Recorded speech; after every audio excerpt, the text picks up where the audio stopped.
the Buc-ee sign. Oh, it's massive. Are you getting this? Now I know what you mean by, like, Walmart. It's huge.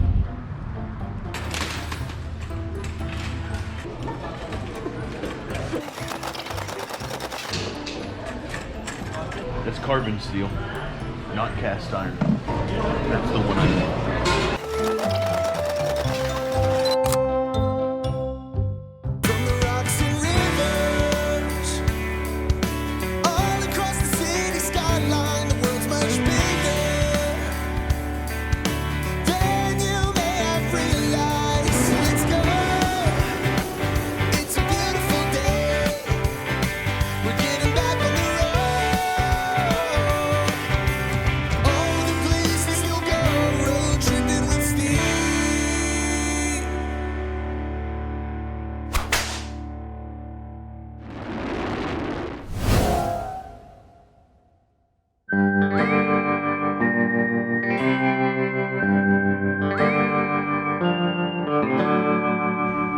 Boys and girls, it's about, the sun's highest in the sky right now. It's noon.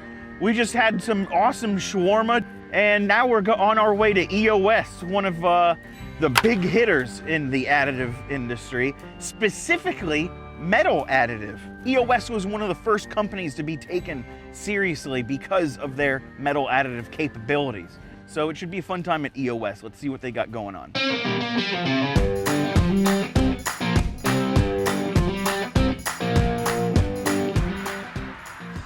Hey, Ankit.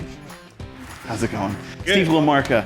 I'm really pumped to be here. This is I'm really excited. You are one of the big names in metal additive in the industry. So it's my first time here. I can't wait to see what you guys have. Welcome to EOS North America. Let's get right in. Awesome.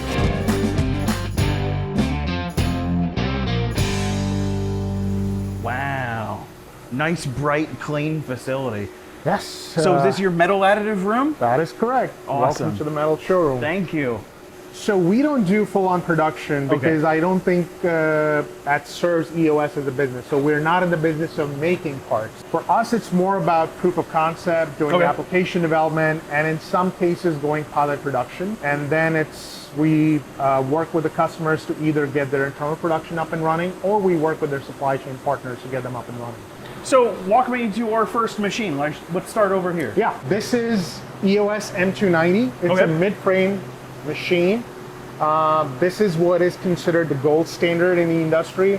Can we take a look inside? Sure. Absolutely. We can open the door. Oh, you know how to open the door. So you've been at UT I did it yesterday, one time. You've gone through the training then. So the middle plate, when you see on the shiny side, that's where most of the action happens. Okay.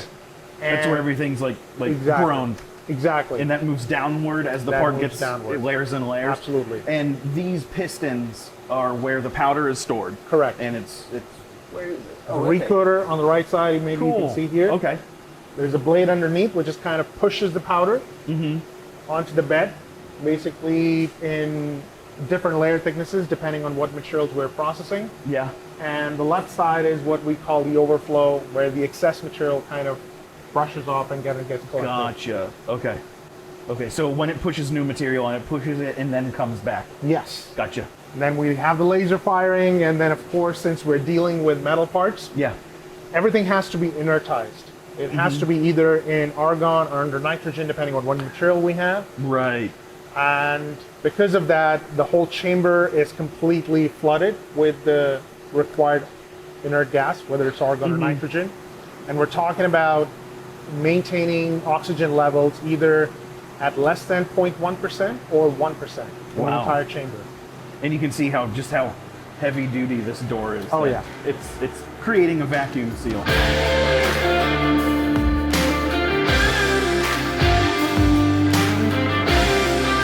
So this is our latest machine. Okay. It's the M300. It was actually unveiled at IMTS in 2018. And this is leaps and bounds from where the M290 comes from. We are talking about 4 lasers. Wow. 400 watt lasers, and the entire bed is about 300 millimeters by 300 millimeters. Okay, so 50 millimeters bigger. Bigger than that. More powerful lasers. Oh, same power. That is 400 watt, this is 400 watt. Gotcha. But just more lasers. More lasers. Gotcha. But what you can do is all 4 lasers can go anywhere on the platform. Right. It's a full coverage. Okay. So it's what we call as a full field overlap. So this is, I guess you would say that this one is closer to being able to produce mass production. Exactly. Okay, cool. Exactly. Wow. And this door is this whole machine is kind of made for production. Okay. It's kind of set up in a way that it has automated powder handling. This thing does all that automatically. Nice. More automated. It's more automated. Can we crack open the door in this one? Absolutely. So this Very is well lit. Oh, absolutely. Now this machine, like I said, this is a 300 by 300. Similar style to the 290, where the powder is kind of brought from the back. We can go back and look at the powder hopper. Okay. You can actually see 4 laser windows right here. Yeah. And this is a camera window right here for process monitoring. And this has got the latest in terms of gas flow technology, because in that one, you just had 1 laminar flow coming in. This has got 3. So you mentioned something around behind Yes. this? Oh, wow. This is basically an exchangeable frame that basically you can pull out and put a new exchangeable frame and keep going. So unlike in that machine, you don't have to wait for the powder cleanup and everything to happen to start a next build. Next build could be done as soon as this one is done, and a new exchangeable frame could be rolled in. What another nice feature about this is that, and this is what the machining guys would really like, it's a System 3R chuck Okay. right here. Yeah. That allows for self-centering and self-locating. So you exactly know when you set up on a CNC mill or lathe, you know what the positions are, you know what the datums are, and you can get very precise locations on what you need to machine, what tolerance to hold, and everything. So not only is this machine more mass production ready by itself, but this is ready to be integrated into a facility. Yes. At least more seamlessly. Exactly. That's so cool, because a robot or what have you could take whatever pallet or table bed comes out of this and then throw it into like an Integrex i100. Absolutely, absolutely. So here's where we store the powder. We got steps here. We can actually climb up, and you can actually look at the powder from the top. Oh, wow. So this powder can be continuously loaded in as the machine is going, so you never basically can go the full height of the platform without running out of powder. This machine can also be is going to be retrofitted with topside hoppers. So this is this is a powder fed, which is piston fed. So piston fed, I mean, which is bottom feeding. Yep. And top fed is basically with a hopper, which you're going to see on the 400 machines where the powder is flowing from the top. Cool. Let's go check out the 400. So this is the machine which is the workhorse from the space industry side. Okay. If you're talking about large parts, rocket nozzles, thrust and combustion chambers, all done on this size platforms. More expensive alloys, huh? More expensive alloys. It's actually running right now, so if you want to actually take a peek, you can. Yeah. So you're going to see actually 4 lasers. Okay, this is a 4 laser machine. This is a 4 laser machine as well. Oh, wow. That's cool. What is it making right now? It's making actually parts for this machine. Oh, really? Yes. So it's making itself. What it's making is this part. Wow. It's basically a gas flow nozzle. Okay. Which goes, if you see on the top, that's what you can see. You see in the middle? Mm-hmm. Yep. So this is truly machine making its own parts. That's so cool.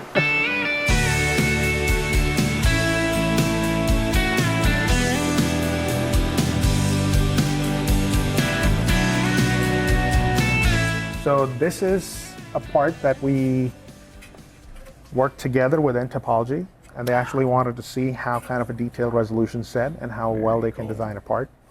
Wow, that's awesome. So It's this very is- lightweight. What kind of plastic is This this? is HT23, high temp polymer. Wow. What is this part? This is some sort of a ducting, if I would call it. Okay. But It almost looks like a resonator or a muffler, but I'm sure it's way more advanced than that. so whatever we do here is all still industrial scale. We still like to play and have our own playground, but it's all most of our customers on applications going on these machines are industrial scale. Wow, man. So this is aerospace grade material right here. That's so cool how light it is. And this is now going on the metals. This is one of the parts, a gas turbine. So everything in this part is additive except for The bearings. The bearings. Wow. They actually even put to that resistance to movement according to what you would expect from an actual gas turbine. Oh, gotcha. So, yeah. So this is to scale. This is 2 scale, and it's entirely made of titanium. And this is what I would call from an airspace sort of a bracket, all topology. So one thing is very common you would see is a topology optimized bracket, right? So when you talked about parameters earlier from surface finish, when you're talking about, this is a part that originally came in the machine in an as-built condition, nothing done. Same part coming into the machine again, nothing done. You can actually see the kind of surface finish you would actually get from these parts. Yeah, because you can see that this still has its supports on it. This is just varying how I drive the laser. That is too cool. All right. Well, thank you so much for showing me around. It's a real high-speed facility, and it's been a real pleasure. Absolutely. Well, that was a real treat. We just got out of EOS. They sent us home with some Inconel additive-produced goodies. After seeing their facility, it now makes sense why EOS is one of the biggest names in additive manufacturing. That was a lot of fun, and let's see who's next.